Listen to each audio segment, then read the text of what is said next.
Viewers, இன்னைக்கான வீடியோவில் என்ன நடக்குதுன்னு பார்க்குறதுக்கு முன்னாடியே என்னோட சேனலை ஃபஸ்ட் டைம் பார்க்குறீங்கன்னா லைக் அண்ட் ஷேர் பண்ணுங்கள், மறக்காமல் கொஞ்சம் சப்போர்ட் பண்ணுங்கள். வாங்க வீடியோக்குள்ளே போகலாம். வீடியோ பார்த்தீங்கன்னா ரொம்பவே விறுவிறுப்பாக போயிட்டுருக்குனே சொல்லலாம். நம்ம கார்த்தி ரொம்பவே தந்திரமாக என்ன பண்ணுறாங்கன்னா, எப்படியாவது அந்த பத்திரத்தை அவங்க கிட்டேருந்து வாங்கணும் அப்படின்னு சொல்லிட்டு அவர் ஒரு சேடு ரெடி பண்ணி அந்த சேடு கிட்ட இந்த மாதிரி நான் ஃபைனான்சியர் கொடுக்குறேன் அப்படின்னு சொல்லிட்டு சிவனாண்டிக்கு ஃபோன் பண்ணி பேச வைக்கிறாங்க. அதே மாதிரி அவங்களுமே நான் ஃபைனான்சியர் கொடுக்குறவங்க, உங்களுக்கு ஏதாவது பணம் தேவைன்னா சொல்லுங்கள் அப்படின்னு சொன்ன உடனே நம்ம பணத்துக்காக தானே நம்ம எல்லார் இடத்துலையும் அலைஞ்சிட்ருக்கோம், கண்டிப்பாக இவர் நம்மளுக்கு ஏற்ற பணத்தை கொடுப்பாரு அப்படின்னு சொல்லிட்டு நம்ம சிவனாண்டியாக அவர் பேசுகிற பேச்சை நம்பிட்டு என்ன பண்ணுறாங்கன்னா உடனே நேர்லேயும் பேசுகிறாங்க.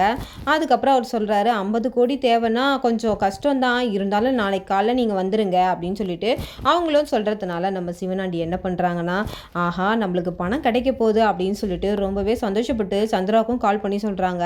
சந்திரா, நம்ம கேட்ட இடத்துல ஒரு பணம் கொடுக்குறேன்னு சொல்லிட்டாங்க, நாளைக்கு காலையில் கரெக்டாக நம்மளுக்கு 9 மணிக்கு கிடச்சிரும், நீ கவலைப்படாத அப்படின்னு சொல்லிட்டு, சரிங்க கண்டிப்பாக கிடச்சிரும்ல அப்படின்னு சொல்லிட்டு சொல்லும் போது, ஆமாம் சந்திரா, இந்த வாட்டி நம்ம அந்த கார்த்தியை எப்படியாவது தோற்கடிக்கணும் அப்படின்னு சொல்லிட்டு நம்ம சிவனாண்டி நம்ம சந்திரகலா கிட்ட சொல்லிட்டு இருக்காங்க. சந்திரகலாவும் சரிங்க நீங்கள் எது வந்தாலும் பார்த்துக்கங்க அப்படின்னு சொல்லிட்டு ஃபோனை வச்சிடறாங்க. இந்த பக்கம் அந்த சேடுக்கிட்டேயும் சொல்கிறாங்க, சேடு நாளைக்கு காலைல உன் பணம் வந்துடும், பத்திரத்தை ரெடியாக வை அப்படின்னு சொல்கிறாங்க. சரிப்பா சரிப்பா அதெல்லாம் கரெக்டாக இருக்குது, நீ வந்துரு காலையில் அப்படின்னு சொல்லிட்டு அந்த அட்ரஸையும் சொல்லிடுறாங்க. இந்த பக்கம் நம்ம பஜன்லால் சேர்த்து என்ன பண்ணுறாங்கன்னா, நம்ம கார்த்தியை வெளியில் வர சொல்கிறாங்க. வெளியில் வர சொன்னதுக்கப்புறம் நீங்கள் சொன்ன மாதிரியே நான் பேசிட்டேன் அப்படின்றாங்க. கார்த்தியும் ரொம்ப நன்றிங்க அப்படின்னும் போது, நன்றியெல்லாம் எதுக்குங்க, நான் உங்களுக்கு கடமைப்பட்டிருக்கேன், நான் கஷ்டத்தில் இருக்கும்போது நீங்கள் தாங்க எனக்கு உதவி பண்ணீங்க, இன்னைக்கு நான் நல்ல நிலைமையில் இருக்கேன்னா நீங்கள் தான் காரணம் அப்படின்னு சொல்லும் போது கார்த்தி சொல்கிறாங்க, அப்படிலாம் இல்லை, நான் செஞ்சது என்னமோ சின்ன உதவி தான், உங்களோட டேலண்ட் தாங்க இந்த அளவுக்கு உங்களை கொண்டு வந்திருக்கு அப்படின்னு சொல்லிட்டு கார்த்தி ரொம்பவே பெருந்தன்மையாக பேசிட்டு அந்த இடத்த விட்டு போயிடுறாங்க. இந்த பக்கம் ரொம்பவே சந்தோஷமாக இருக்காங்க. ஒரு பக்கம் பார்த்தீங்கன்னா மயில் கார்த்திக்கிட்ட பேசுகிறாங்க, எப்பா இதுங்க எவ்வளோ பெரிய ஜகஜால கில்லாடியாக இருக்குங்க, ஒருத்தவங்களோட பொருளுக்காக என்ன மாதிரி ஆசைப்படுதுங்க பாரு, எல்லாரையும் அதுக்காக என்ன ஒன்றா பண்ணுங்க போலப்பா, இந்த சின்னத்தை நம்ம நம்பவே கூடாதுப்பா, உஷாராக இருக்கணும் அதுக்கிட்ட அப்படின்னு சொல்லிட்டு நம்ம மயில் சொல்கிறாங்க. ஆமாங்க இவங்க அப்படி தான் தெரிஞ்சிருச்சுல, நம்ம விலகி தான் இருக்கணும் அப்படின்னு சொல்லிட்டு கார்த்தியும் சொல்லிட்டு அந்த இடத்த விட்டு போயிடுறாங்க. மறுநாள் காலையில் அதே மாதிரி பஜன்லால் சேட்டு கால் பண்ணுறாங்க, இந்த மாதிரி நாங்கள் இந்த இடத்துக்கு வந்துட்டோம், அவங்களும் வந்துருவாங்க, நீங்களும் வந்துருங்க சார் அப்படின்றாங்க. சரின்னு சொல்லிட்டு எல்லாருமே வராங்க.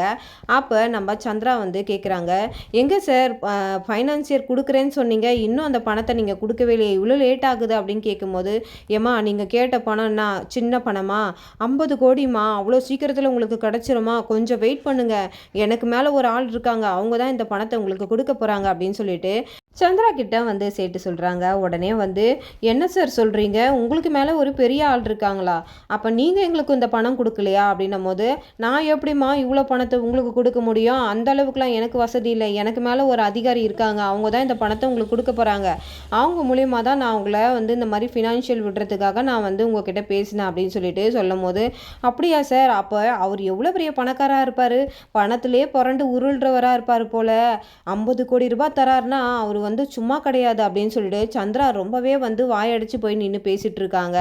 அப்ப சிவனாண்டி கிட்ட போய் சொல்றாங்க, என்னங்க என்ன சும்மா நிற்கிறீங்க, வாங்க அவரோட கார் டோரை திறந்து விடலாம், அவர் எவ்வளோ பெரிய ஆள், அப்போ தான் அவரோட மனசில் நம்ம இடம் பிடிக்க முடியும், அப்போ தான் நம்மளுக்கு பணத்தை கேட்ட மாதிரி கரெக்டாக கொடுப்பாருங்க, வாங்க அப்படின்னு சொல்லிட்டு ரொம்பவே சிவனாண்டியை வலுக்கட்டாயப்படுத்தி கூட்டிகிட்டு போகிறாங்க. ரொம்பவே ஆவலாக போகிறாங்க. 50 கோடி நம்மளுக்கு கிடைக்க போகுது, அந்த கார்த்தியை நம்ம தோக்கடிக்க போகிறோம் அப்படின்னு சொல்லிட்டு ரொம்பவே சந்தோஷமாக போயிட்டு அந்த கார் டோரை திறக்கிறாங்க.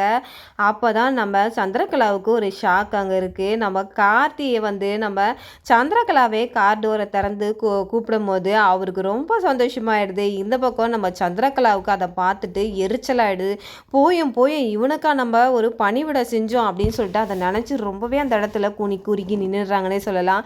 நம்ம முத்துவேலும் சிவனாண்டியுமே பார்த்துட்டு, இவரா பாஸ், என்னங்க சொல்கிறீங்க, இவனா எங்களுக்கு பணம் கொடுக்க போகிறான் அப்படின்னு சொல்லும் போது பஜன்லால் சொல்கிறாரு, மரியாதையோட பேசுங்க, இவரு தான் உங்களுக்கு பணம் கொடுக்க போகிறாரு அப்படின்னு சொல்லிட்டு சொல்லும் போது அந்த இடத்துல ரொம்பவே ஷாக் ஆகிடுறாங்க. நம்ம கார்த்தி பார்த்தீங்கன்னா எவ்வளோ மாஸாக வந்து பிளானை போட்டு எவ்வளோ சூப்பராக வந்து கொண்டு வந்திருக்காருன்னு பாருங்கள். நம்ம கார்த்திக்கிட்ட தோக்கவே முடியாது. நம்ம சந்திரகலா ஜெயிக்கணும்னு நினச்சா கண்டிப்பாக இப்படி தான் அவமானப்பட்டு நிற்கணுன்றது நம்ம சந்திரகலாவுக்கு தெரியல. இந்த பக்கம் கார்த்தி சொல்கிறாங்க, என்னங்க என்ன ரெடியாக இருக்கீங்களா பத்திரத்தை கொடுக்க அப்படின்னு சொல்லிட்டு. அப்புறம் உள்ளே போயிட்டு எல்லோரும் முன்னாடியும் பேசிகிட்டு இருக்காங்க. அப்போ வந்து அந்த சேட்டுக்கிட்ட சொல்கிறாங்க, என்ன சேட்டு, இவங்களுக்காக என்னோட பத்திரத்தை எடுத்து இவங்களுக்கு விற்க முயற்சி பண்ணிங்களா? இது எவ்வளோ பெரிய கிரிமினல் தனம் தெரியுங்களா? இப்போ இவங்களோட சேர்ந்து நீங்கள் உள்ளே போங்க அப்படின்னு சொல்லிட்டு கார்த்தி வந்து அந்த சேட்டுக்கிட்ட சொல்லும் போது சேட்டு சொல்கிறாங்க, அப்படியெல்லாம் எதுவும் பண்ணிடாதீங்க, நான் வந்து காசுக்கு ஆசைப்பட்டு தான் இப்படி பண்ணிட்டேன், என்னை மன்னிச்சிருங்க அப்படின்னு சொல்கிற போது, அது மன்னிச்சிருங்க நீங்கள் ஈஸியாக சொல்கிறீங்க, எங்களோட அம்மாவோட இடத்த நீங்கள் இந்த மாதிரி வந்து ஃபோர்ஜரி பண்ணி அதுவும் இந்த மாதிரி ஒரு ஃப்ராடு கும்பலுக்கு வந்து விற்கிறேன்னு சொல்லியிருக்கீங்க பாருங்கள்.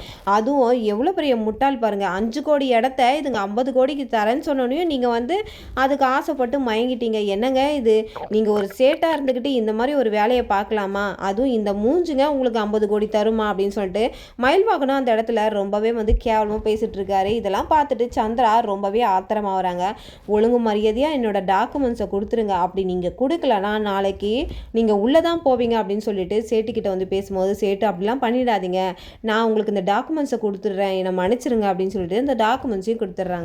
நம்ம கார்த்தி அந்த டாக்குமெண்ட்ஸை வாங்கிட்டு சொல்கிறாங்க, என்ன நாளைக்கு எல்லாரும் வந்துருங்க சரிங்களா, எங்கள் அம்மாவோட திறப்பு விழாவுக்கு நீங்கள் வந்துடணும், கண்டிப்பாக நீங்கள் வரணும் அப்படின்னு சொல்லும்போது முத்துவேல் சொல்கிறாங்க, என்ன இவன் நம்மளை இவ்வளோ பெருந்தன்மையாக கூப்பிட்றான், சரி சரிப்பா வரேன் அப்படின்னு சொல்லிட்டு தெரியாதனமாக சொல்லிடுறாரு. உடனே இதை பார்த்துட்டு சிவனாட்டி பார்த்தீங்கன்னா, சித்தப்பா கொஞ்ச நேரம் அமைதியாக இருக்கீங்களா அப்படின்னு சொல்லிட்டு அந்த இது பண்ணுறேன். சரி மவனே தப்பாக சொல்லிட்டேன், சாரி அப்படின்னு சொல்லிட்டு சிவனாடி கிட்ட பேசுகிறாங்க. நம்ம சந்திரா ரொம்பவே கடுப்பாயிட்டு, ரொம்ப ஆடாதடா, இதை மட்டும் நீ வாங்கிட்டீன்னா உங்கள் அம்மாவோட ஆசிரமத்தை நீ திறந்துருவியா அப்படின்னு கேட்குறாங்க. வேற இதை பண்ணவன் எனக்கு அதை பண்ண தெரியாதா? எனக்கு சும்மா காமெடி பண்ணிகிட்ருக்கீங்க, என்னால் எல்லாமே முடியும் சரிங்களா, நீங்களே வந்து தப்பு செஞ்சுட்டு இவ்வளோ வந்து நல்லா இருக்கும் போது தப்பு செய்யாத நான் எவ்வளோ நல்லா இருப்பேன், அப்போ பார்த்துக்கங்க அப்படின்னு சொல்லிட்டு கார்த்தி அந்த இதை விட்டு போயிடுறாங்க. சொல்லிட்டு இதை பார்த்துட்டு சந்திரகலா ரொம்பவே டென்ஷன் ஆயிடுறாங்க. வாங்க இதுக்கு மேலே அவமானம் தேவையா? முன்னாடியே வந்து இதெல்லாம் தெரிஞ்சிருந்தா கண்டிப்பாக வந்து நான் அந்த மாதிரி இவனுக்கு கார் டோரை திறந்து விட்டுருக்க மாட்டேன். நீங்கள் பணம் கொடுக்குறாங்கன்னு சொன்னோன்னே பல்லு இழிச்சுக்கிட்டு போயிடுறீங்களா, இதெல்லாம் விசாரிக்க மாட்டீங்களா அப்படின்னு சொல்லிட்டு சந்திரகலா சிவனாண்டியை ரொம்பவே திட்டிகிட்டு இருக்காங்க. சிவனாண்டியா, நான் என்ன பண்ணுறது சந்திரா, இந்த மாதிரி ஒரு ஃபோன் வந்தது கொடுக்குறாங்க அப்படின்னு சொல்லிட்டு பேசும்போது அந்த சேட்டு வந்து உண்மையிலேயே வந்து கொடுக்குற மாதிரி தான் அவர் பேசினார், நான் என்ன பண்ணுறது அப்படின்னு சொல்லிட்டு சந்திரகலா கிட்ட ரொம்பவே பரிதாபமாக பேசுகிறாங்க. சரி சந்திரா, நீ எதுக்கும் கவலைப்படாத, நீ வந்து அவங்ககிட்ட தோக்க மாட்டேன், என் பொண்டாட்டி நான் என்றைக்குமே தோக்க விட மாட்டேன் அப்படின்னு சொல்லிட்டு ரொம்பவே கெத்தாக பேசிகிட்டு இருக்காரு. அடுத்தது என்ன பிளானை வச்சுருக்கீங்க, அது வச்சு உருப்படியாக பண்ணுவீங்களா இல்லை அதையும் சொதப்பி என்னை அசிங்கப்படுத்துருவீங்களா? எப்படியோ நீங்கள் வந்து என்னை அந்த ஆசிரமத்தை பெருக்க தான் விடுவீங்கன்னு நினைக்கிறேன், போகிற போக பார்த்தா அப்படி தான் இருக்குது அப்படின்னு சொல்லிட்டு ரொம்பவே விரக்தியாக பேசுகிறாங்க சந்திரகலா. இந்த பக்கம் அதெல்லாம் இந்த வாட்டி நடக்காத சந்திரா, கண்டிப்பாக நீ அவன் முன்னாடி தோக்க மாட்டேன், நான் ஜெயிக்க தான் வைப்பேன் அப்படின்னு சொல்லிட்டு ரொம்பவே வந்து உறுதியாக பேசிகிட்டு இருக்காங்க.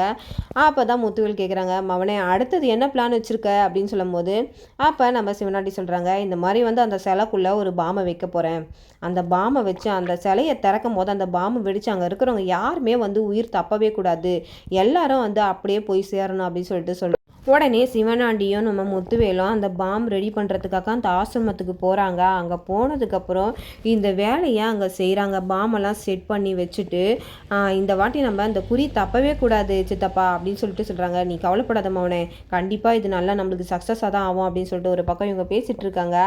இந்த பக்கம் பார்த்தீங்கன்னா நம்ம கார்த்தியும் மயிலும் சொல்லிகிட்டு இருக்காங்க, எப்படியோப்பா நீ நினச்சது நடக்க போகுது, நாளைக்கு நல்லபடியாக இந்த ஆசிரமத்தை நீ திறக்க போகிற, இந்த சின்னத்தை இல்லாத வேலையெல்லாம் பண்ணிடுச்சு, ஆனால் எப்படியாப்பட்ட ஆளாக இருக்குது இல்லைப்பா அது அப்படின்னு சொல்லிட்டு பேசிகிட்டு இருக்காங்க. நீ நினச்ச மாதிரி எல்லாமே உனக்கு நல்லதாகவே நடக்கும் அப்படின்னு சொல்லிட்டு கார்த்திகிட்ட மயில் சொல்லிட்டு இருக்காங்க. இதை கேட்டுட்டு நம்ம ரேவதியும் ரொம்பவே சந்தோஷப்படுறாங்க இந்த பக்கம். ஆனால் வந்துங்க ஒன்று மட்டும் நிச்சயம் கார்த்தி, நீ வந்து சித்தியை வந்து அவ்வளோ லேஸில் நினைக்காத, இதுக்கப்புறம் தான் அவங்களோட அடுத்த இதுவை வந்து முயற்சி பண்ணுவாங்க, அவங்க வந்து அடுத்த பிளான் போடாமல் இருக்க மாட்டாங்க, எனக்கு என்னமோ டவுட்டாக இருக்கே அப்படின்னு சொல்லிட்டு ரேவதி சொல்லும் போது, ஆமாம் சகல, எனக்கு என்னமோ சின்னத்தை இதோட விட்டுறதா இல்லை. ஏன்னா வந்து சின்ன அத்தை வந்து உன்கிட்ட தோக்கக்கூடாதுன்னு தான் இந்த வேலையை பார்த்துருக்கு. இப்போ பெருக்கணும்னு நினச்சா அதுக்கு எவ்வளோ அவமானம். அதனால அடுத்த பிளானை ஏதாவது போடும்பா அப்படின்னு சொல்லிட்டு சொல்கிறாங்க. எதுவாக இருந்தாலும் நம்ம பார்த்துக்கலாம் அப்படின்னு சொல்லிட்டு மறுநாள் எல்லாருமே வந்து ரொம்பவே சந்தோஷமாக ஆசிரமத்தை திறக்கிறதுக்காக வராங்க. நம்ம அமைச்சரும் அந்த இடத்துக்கு வந்துடுறாங்க. வந்துட்டு கார்த்திக்கிட்ட வந்து பேசுகிறாங்க. எப்பா இந்த மாதிரி ஒரு பிள்ளை எங்கே கிடைக்கும்? ஒரு அம்மா இறந்ததுக்கு அப்புறமா அவங்களோட நினைவாக ஒரு ஆசிரமத்தை கட்டி அவங்களுக்கு வந்து வாழ்நாள் ஃபுல்லாக வந்து அன்னதானம் கொடுக்கணும்னு நீ நினைக்கிற பற்றியா? உன்னோட மனசு யாருக்குமே வராதுப்பா அப்படின்னு சொல்லிட்டு ரொம்பவே பெருமையாக பேசுகிறாங்க. அப்போ நம்ம சாமுண்டீஸ்வரியும் அவங்க மனசில் என்ன நினைக்கிறாங்கன்னா, இவன் நல்லவ தான், என்ன இவன் வந்து என்னோட எதிரியோட குடும்பத்தில் இருக்கவன், அதனால் இவனை நான் ஏற்றுக்க முடியாது அப்படின்னு சொல்லிட்டு ஒரு பக்கம் மனசில் நினச்சிட்ருக்காங்க. அப்போ கார்த்திக்கிட்ட வந்து நம்ம அமைச்சர் சொல்கிறாங்க, நீ எதுக்கும் கவலைப்படாத, நல்லபடியாக இந்த விஷயம் முடியும், நீ வந்து நினச்சது எல்லாமே வெற்றியாகும் அப்படின்னு சொல்லும்போது இதை நினச்சி சந்தோஷப்படுறாங்க நம்ம ரேவதி. நீ வந்து இந்த மருமகனாக கிடைச்சதுக்கு இந்த வீட்டில் இருக்கவங்க தான்ப்பா கொடுத்து வச்சுருக்கணும் அப்படின்னு சொல்கிறாங்க ஒரு பக்கம். இந்த பக்கம் பார்த்தீங்கன்னா இந்த பக்கம் நம்ம அமைச்சர் வந்து அந்த ஆசிரமத்து சிலையை திறக்கிறதுக்காக ரெடி ஆகுறாங்க. அப்போ வந்து நம்ம சாமுண்டீஸ்வரியை கூப்பிட்றாங்க, நீங்களும் வாங்க, நீங்களும் சேர்ந்து தான் திறக்கணும் அப்படின்னு சொல்லிட்டு அவங்களும் மறுக்க முடியாமல் அந்த இடத்துக்கு போயிடுறாங்க. என்ன இந்த அக்கா நம்ம சொல்ல சொல்ல கேட்காத, அவன் பேச்சை கேட்டுக்கிட்டு இந்த மாதிரி பண்ணிட்டாளு அப்படின்னு சொல்லிட்டு ஒரு பக்கம் இது பண்ணிட்டு இருக்காங்க. நம்ம சிவனாண்டியும் ஃபோன் பண்ணி இந்த மாதிரி பாம்பு வச்சுருக்கேன், நீ உஷாரா இரு, கிட்ட போய் நிற்காத அப்படின்னு சொன்னதுனால நம்ம சந்திரகலா பின்வாங்கிறத பார்த்துட்டு நம்ம கார்த்தி ரேவதி தெரிஞ்சுக்கிறாங்க.